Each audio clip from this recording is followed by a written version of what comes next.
You're listening to the NABS Now podcast, brought to you by the National Association of Blind Students, a proud division of the National Federation of the Blind.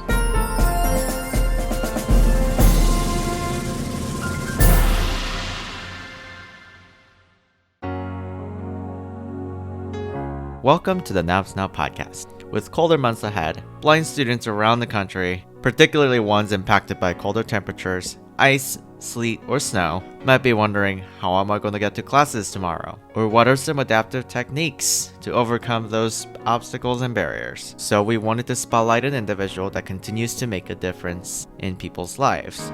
So join me as I get to sit down with an instructor from Blind Incorporated as he dives into Kane travel journey, what led him to become a travel instructor, and to hear those tips and advice on extreme conditions and more.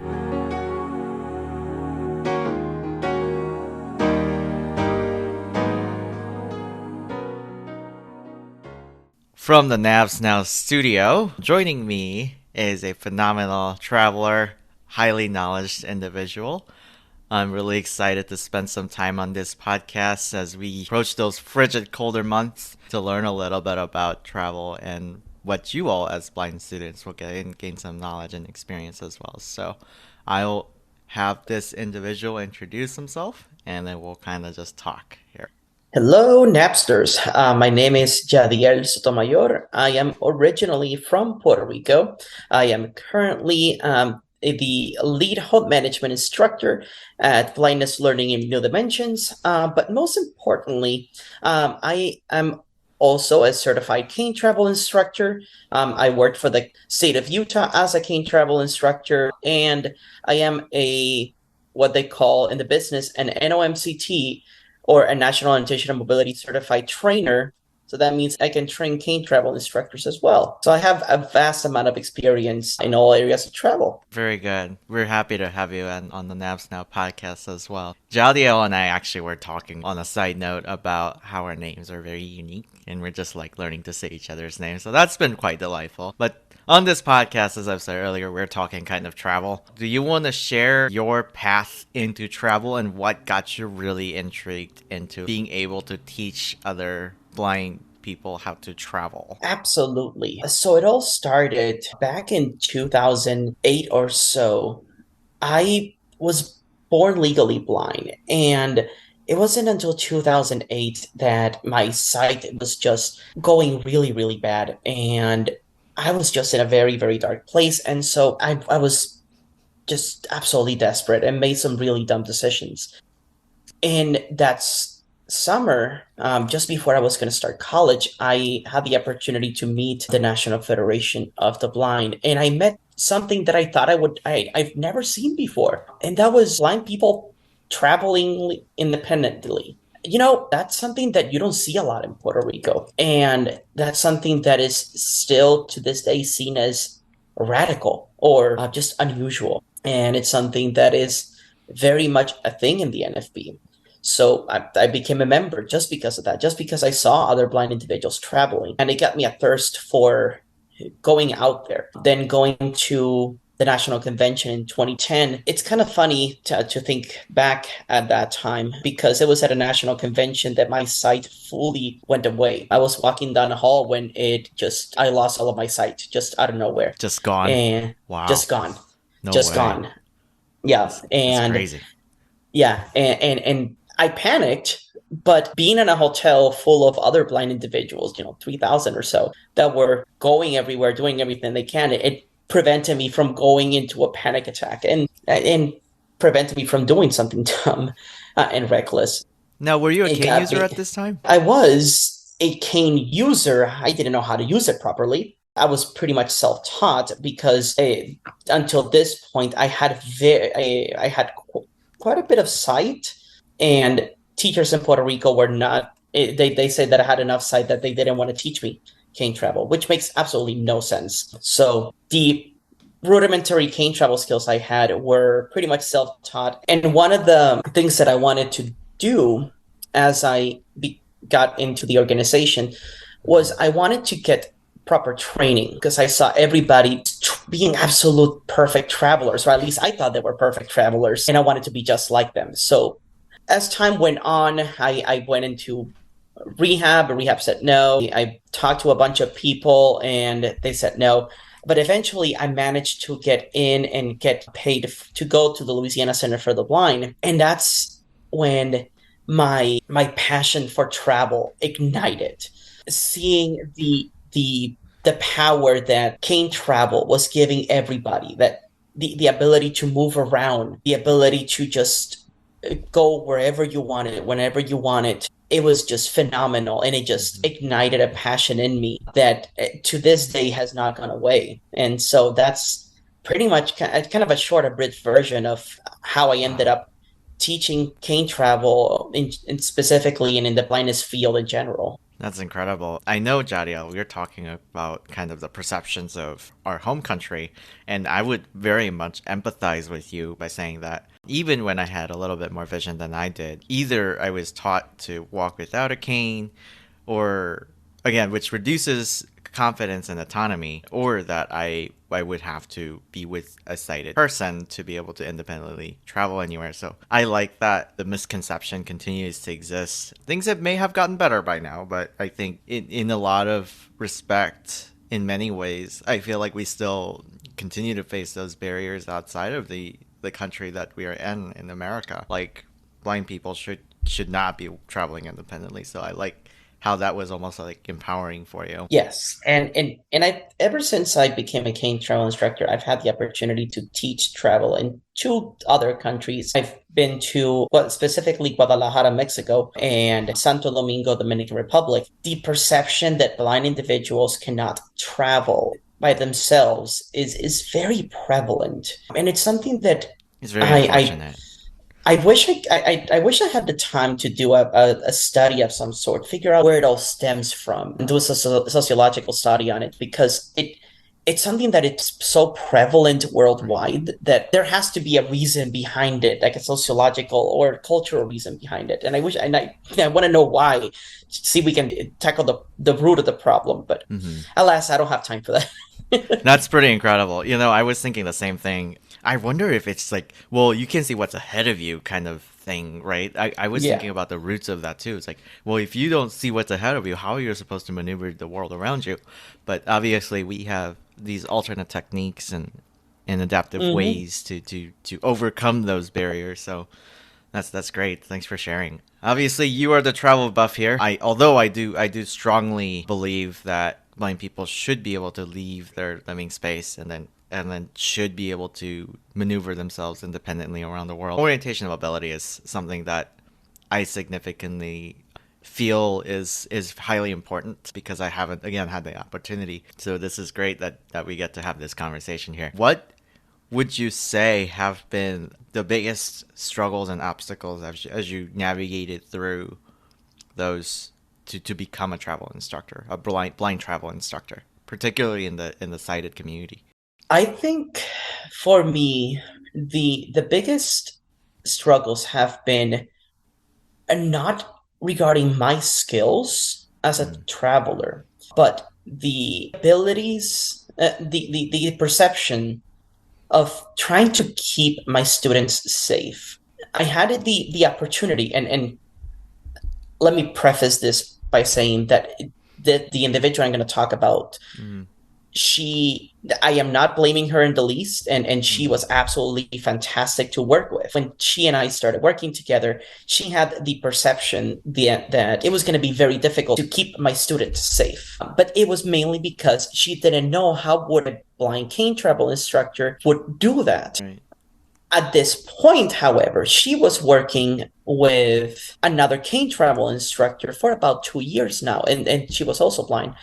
So she already started seeing some techniques and some things there.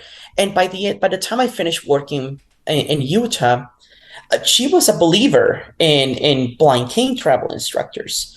So much so that when it was opportunity to hire another cane travel instructor, she advocated to hire another blind cane travel instructor, which was very, very good. But it's that perception of safety. How would a cane travel instructor be able to keep their students safe? Let me tell you something. There's a lot of techniques out there that They teach you whether you go to a master's program, both in the traditional comms field or the structure discovery side and the NOMC side, or you do the apprenticeship side. There's a lot of skills and techniques that they teach you as a cane travel instructor on monitoring your student and making sure that they are safe. Mhm. Whether you're blind or sighted, that is something that it is emphasized a lot. And so if you find yourself with a cane travel instructor, whether blind or sighted, and they have the credentials and they have years under their belts, you can pretty much guarantee that they know their stuff and they are going to keep you safe. Now, it doesn't guarantee that they're going to be a good instructor, but they'll definitely guarantee that they'll keep you safe because they know the techniques. Sure. Yeah. I always believe that by learning from your blind peers and mentors, you develop a sense of confidence because of the empathy, because you can Mm-hmm. relate to that situation.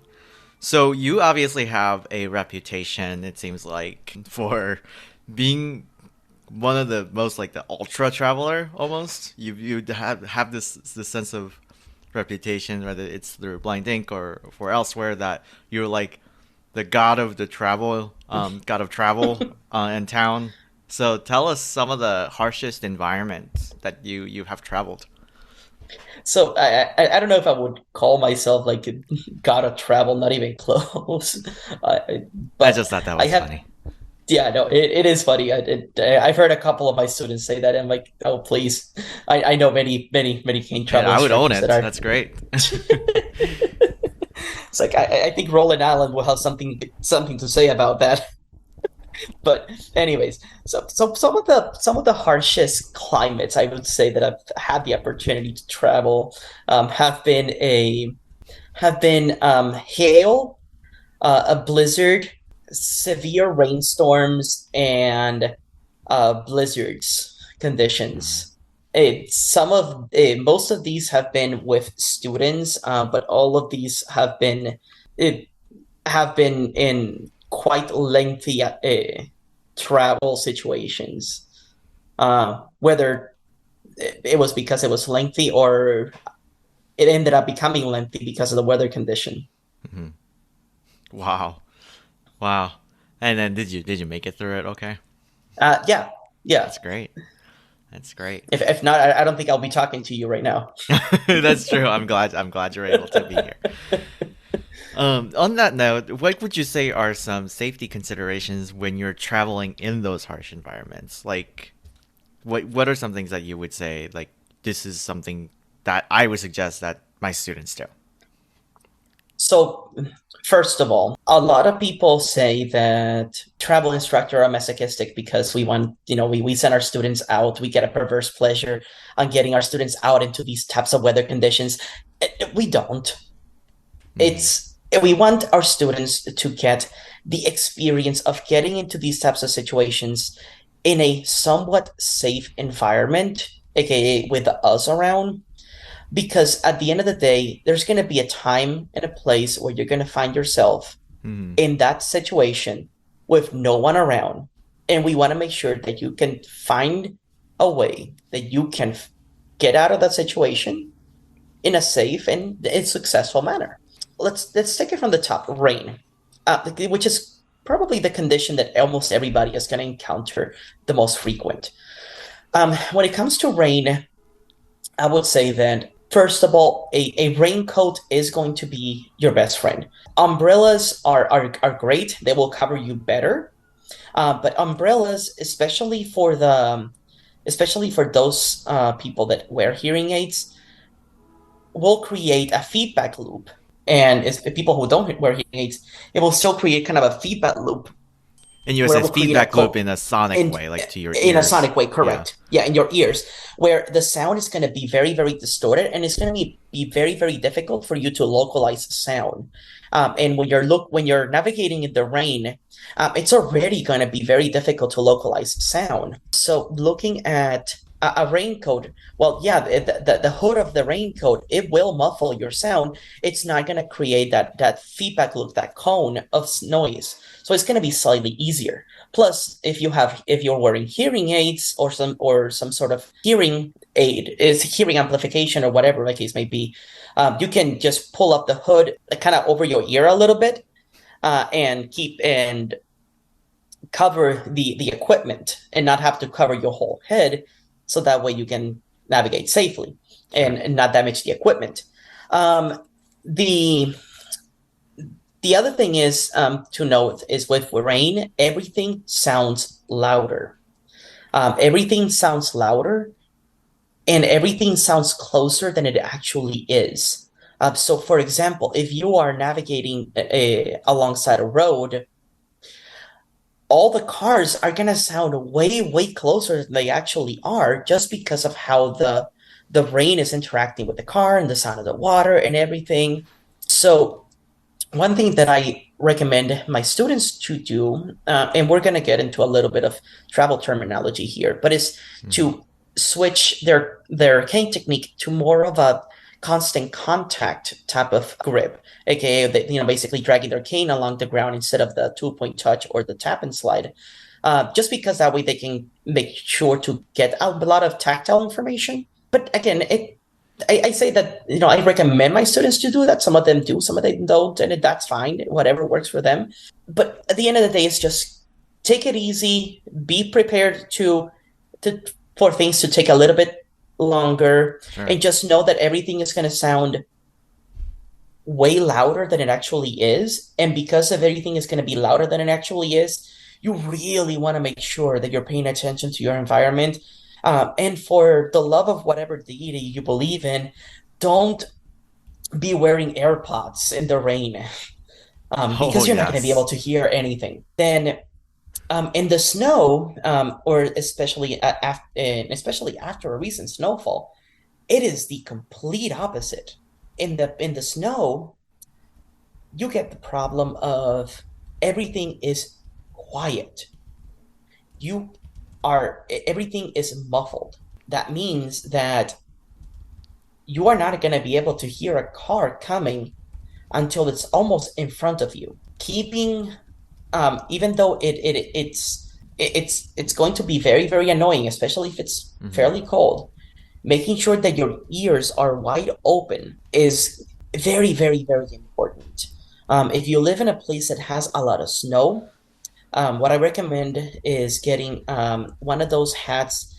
I call them beanie hats. That way you can cover the rounded part of your ears, the top rounded part of your ears, and get something that they call some people call it buff, other people call gaiters. You can think of it as a kind of a turtleneck without the shirt, and basically a tube of fabric that you put around your neck, and then you can bring that stuff up, and that's the thing that you're going to put underneath your ears, and that way you can leave your ear hole open, but still cover the ear cartilage, your head and your ear cartilage and all that stuff in, but leaving the ear holes open, so that way you can hear all around you.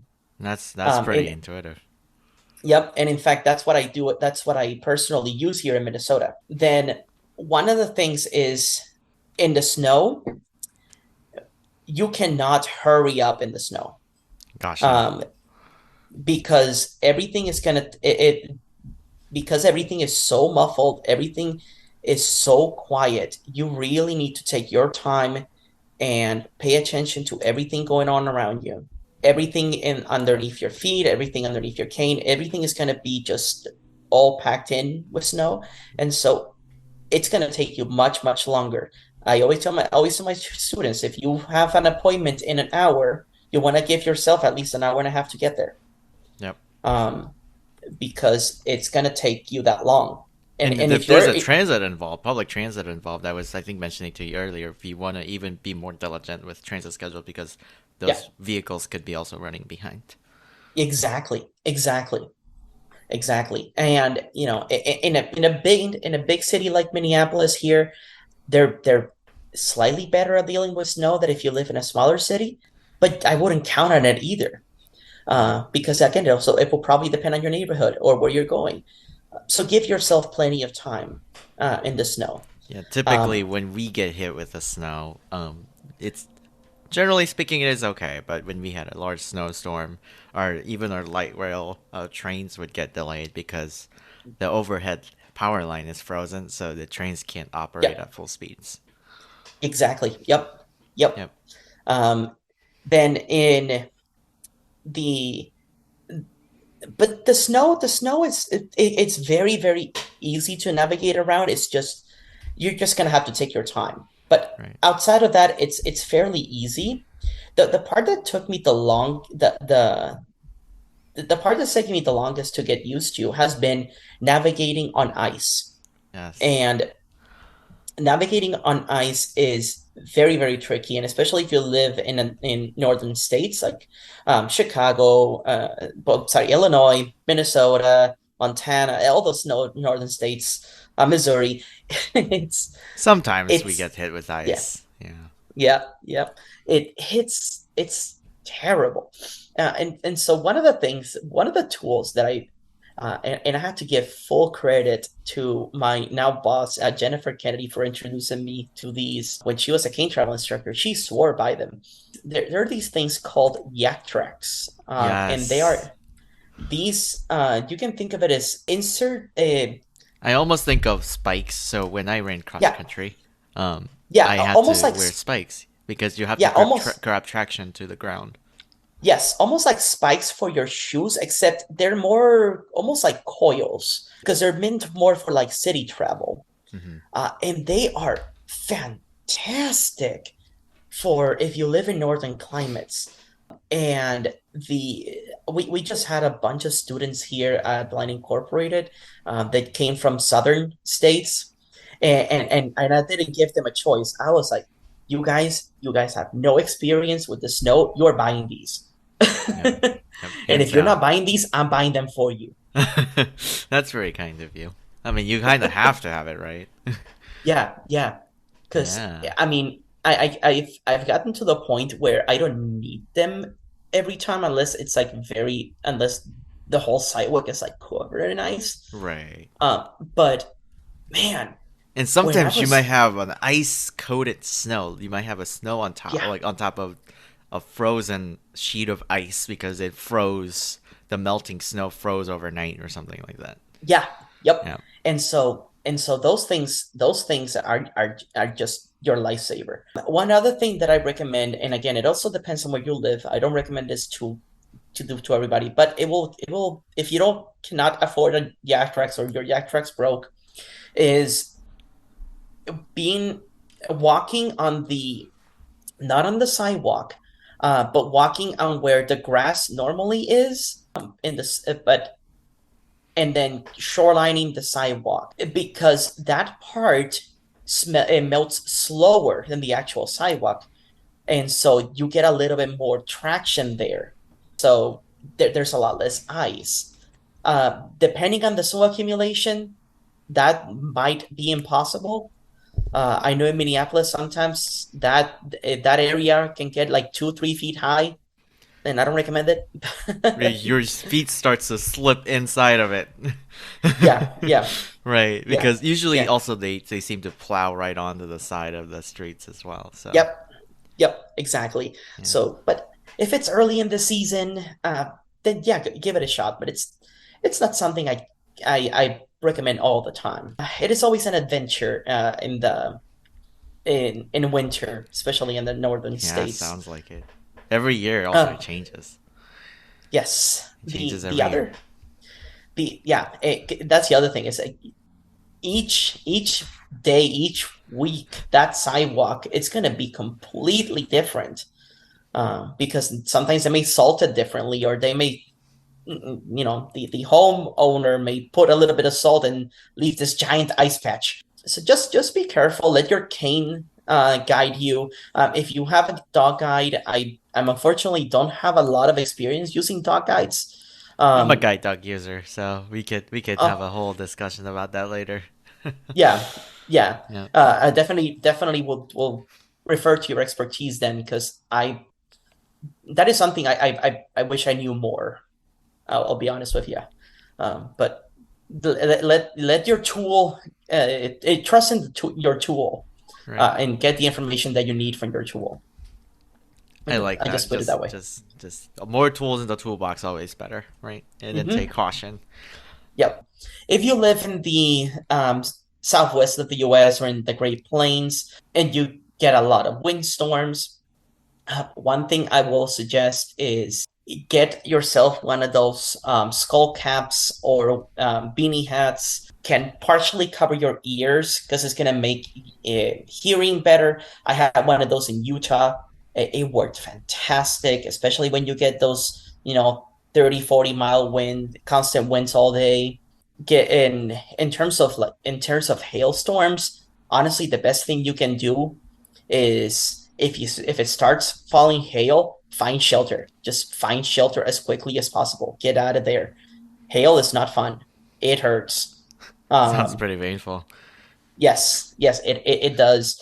I remember a student and I were walking um, and we just out of nowhere it just started to hail, Oh dear. and we and Did you guys take cover? Uh, oh yeah, no, he and I ran for it. Wow. And then he was very apologetic later because he took off his shades. I'm like, look, dude, we were at that point. It was just a matter of safety. I don't care. Yeah, life Like or death. at that point, at that point, it is what it is. Yeah. And sometimes our brain tells us to do whatever we Yeah, need to do, right? exactly. That's the other Yeah, at thing, that point, we just needed to get out of there. So right?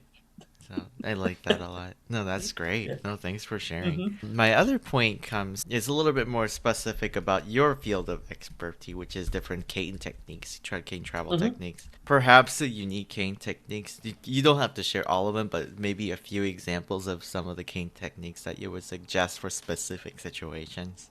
One of my favorite techniques in when it's icy, or when there's a lot of snow packed. Now, when it's nice and loose, when it's snow packed, I would say it's a constant contact, and that is because it gives you a lot of information on the different transitions of the snow. And what you're looking for is rough texture versus slick texture, meaning you are going to have a lot more traction on those rougher patches versus when your cane just loses all traction, It's and almost that like tells you gliding right at that there. point. Yeah.